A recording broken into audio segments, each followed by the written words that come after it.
Store picks used to be gold, secret stash level, unique barrels, big bold flavors, and just a little bit of sticker that make this pour unique. But lately, I've been burned a lot.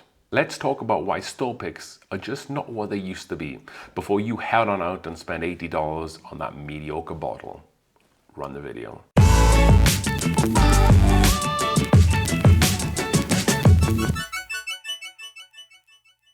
Alright then folks, and welcome back to the Whiskey Cove, where we are going to delve deep into the art that is the whiskey single barrel pick. We're going to break this down into 5 different sections and talk just a little bit about why store picks are just not the same today. And then at the end, we're going to hopefully provide you with some advice so you're able to go out and navigate the landscape and pick some awesome single barrel picks for your whiskey collection. With that being said, we are doing a 10,000 subscriber giveaway where you can win bottles of Rip Van Winkle, John J. Bowman, Wild Turkey. After the video, go down in the description down below to see how you submit your ticket. You have to be a subscriber and it's completely free of charge. With that being said, let's delve headfirst in today's video, shall we? So this first part, let's talk a little bit about, are whiskey stores or liquor stores actually picking the whiskey single barrels anymore?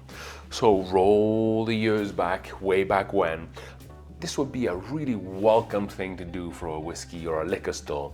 They would get the call from the distributor saying that they could come down to a big distillery and be able to put on a nice show for them and be able to pick from some really unique and fun barrels. They would go down there, maybe meet the head blender, the head distiller, taste through a bunch of different barrels. It would be a big hospitality push from the distillery, and it would be a big thing from the store to go down there and pick out something that is very unique and specific to them. But nowadays, that can sometimes still happen, but there's normally a lot of people involved in those. It used to just be maybe like 2 or 3 people from the store, but now we're looking 10, 15 or so people go into these distilleries.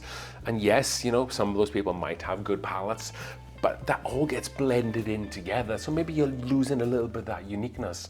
And most of the time, the stores are not even going down to the distilleries. They have barrels that are being pre-selected by the distributors, and then they just accept them because it is kind of turned into a little bit of a money game. So instead of going down to the distillery, they might have some samples sent to them. Who knows how long the whiskey has been sitting in those tubes for? Who knows what barrels they really came from? And who knows how long it takes the store to be able to taste that whiskey too, and who's tasting it. So the whole experience from liquor stores of going down to Kentucky and picking directly from the specific barrels is almost coming to an end these days. And are the stores actually picking the barrels themselves? Because I know firsthand that a bunch of stores, I'll ask them, did you pick this 1792 bottled in bond barrel? And they're like, no, this was just sent to us by the distributor. So people are just accepting barrels really without getting to know the single barrel itself. And then the second part is right now that we're dealing with is there's just too many stores. There's not really enough of those top tier single barrels to go around. It used to be, like I said, back a few years ago, where single barrels were just coming onto the scene again, and there was some really awesome single barrels being put out because distilleries were choosing the best of the best stuff to be put out into these awesome single barrels that represented their name. But now we have every single liquor store that there is requesting single barrels. There's just not that many great whiskey barrels at these places to go around to satisfy these. Instead of a few stores getting some real standout barrels, people are just getting mediocre ones that they will probably blend into the small batches of these distilleries. And that moves us on to the next part, part 3. And that is, it's all about profit now. If a whiskey sells, just from how it looks, just from the name, then the liquor store's gonna take it. For an example, if liquor store A gets asked if they want a barrel of Buffalo Trace, they're gonna say yes without even tasting it because it's gonna sell itself. But then you lose the uniqueness of the store tasting the barrel ahead of time. It could be just a glorified sticker that contains nothing fancy or tasty in that bottle. But as long as it sells, as long as those bottom margins are met, then what's the point really? The whole uniqueness with a lot of the single barrels is that a store or a liquor manager would go out and pick some of these single barrels, and then through you buying these single barrels, you would almost get to know that person's palate, which is what I've always said on this channel, is that go to different stores, be able to try the single barrels, and then if you really like some single barrels from the store, the likelihood is that your palate probably just aligns with whoever's picking the barrels. But you're not even getting that anymore.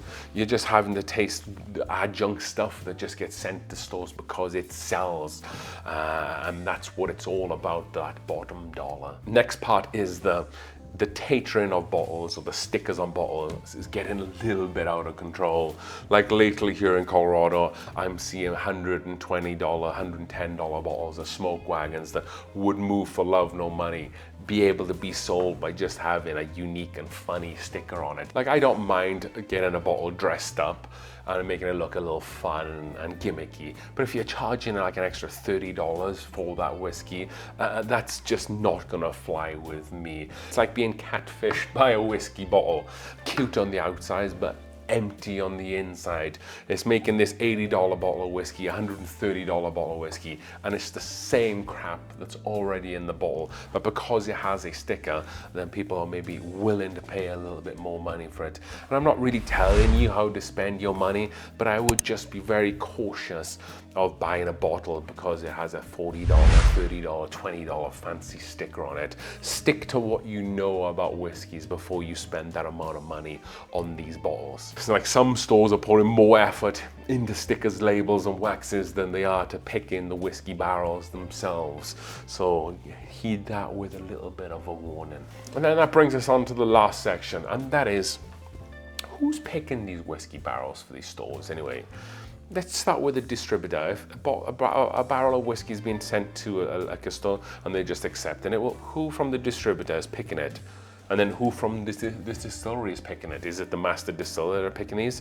Or are they just plucking a barrel, sending it to distribution, and then the distribution sending it to the liquor store? No one's tasting that along the way. No one really knows what it's like. And then what about the liquor store? I know firsthand that there are multiple liquor stores here in Colorado that have a high turnover of staff. And some of the people who are in charge of choosing the single barrels definitely should not be in charge of tasting these, because they're not really qualified in any way to be able to be tasting them. I'm not saying that I am, but I know they're not, and they shouldn't be picking these. Yes, some of them are going down to the distillery, and they're going down maybe just more so for the experience. But then at the same time, are they going down there with very limited whiskey experience, going down there to have a good time, and then when they're presented with 5 different whiskey barrels, do they feel the pressure to have to buy one or have to commit to one instead of turning them away? Because I know that if I went to a distillery and I tried multiple different bourbon barrels and I didn't like any of them, I would be very confident of being, hey, you know, it just looked like today these barrels missed the mark. But I feel like that probably isn't happening because A, you feel like you're pressured into buying it, B, you have very limited experience, and then C, that it's all about kind of like that bottom margin there. We have to make the money for the store. So to recap in those 5 parts, firstly, stores are not really going down to Kentucky anymore. They're already picking the barrels themselves. 2, there's just too many stores. There's not enough unique, strong, great whiskey barrel to go around anymore. 3, it's all about profit. The bottom line supersedes how good a whiskey seems to be tasting for a single barrel. 4, it all seems to be about how you can dress up a bottle, making an average bottle into something that you sell for $50 extra, and then the consumer's been stuck with this mediocre bottle in the end. And then 5, who's actually picking these barrels anymore? Is it the whiskey team at your store? Is it the distributor? Is it someone at the distillery? Do we even know anymore? No, we don't. But there are ways that you can almost protect yourself a little bit. To ask you a question, how do I avoid being stuck with a dud or mediocre bottle of whiskey? And I would start by doing a little bit of homework on the liquor store floor. You need to be asking questions about these single barrels, but only to be asking questions. You need to be asking questions to the right people, because sometimes the floor clerks will just tell you what you want to hear to buy a bottle. Hello, Total Wine. But then oftentimes you're not asking the liquor buyer, the liquor purchaser, the manager, the owner. So you want to be asking the questions. Who picked this barrel? Did you pick this barrel? If you'd picked this barrel, why did you pick this barrel? And if they didn't pick the barrel, who did? Why did they pick it? So those are very important questions to start with. And then you also might want to add to that is that, did you go down to the distillery? Were they mailed to you? Did the distributor send you this barrel. And then also, if there's potential, maybe you can try a sample first, and don't be afraid to ask. A lot of these different liquor stores will actually do little bits of tastings every now and again, and if they're not willing to let you have a sample, there might be a legal reason there, but if there's not, then maybe they have something there to hide. And if they do, then trust your own palate, know how you taste whiskey, and most importantly, just because they give you a sample of whiskey, do not feel compelled to have to buy $100 bottle of whiskey. I see that so many times when I'm out and about hunting whiskey. See people tasting mediocre whiskey barrels, but then have to feel like they're compelled to buy a bottle after be given a 0.5 ounce pour of whiskey. You will be supporting that store, I'm sure, in the future with buying different whiskeys, or in the past, so don't feel guilty about buying that. So make sure you do your homework, make sure you're asking the right person the right questions too. You're also able to maybe reach out to the distilleries. That's a fun one that I like to use. I could take a picture of the bottle, take a picture of the back label, email the distilleries and say, hey, can you tell me more about this bottle of whiskey? There's been times in the past where I've done that, and then what the distillery has told me has been different to what the store has labeled or told me.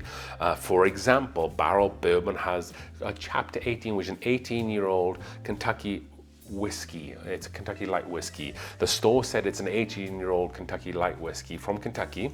I emailed Barrel Bourbon. They said it is a blend of different year age statements, where the 18-year age statement is the highest, but it's generally most around the 8-year.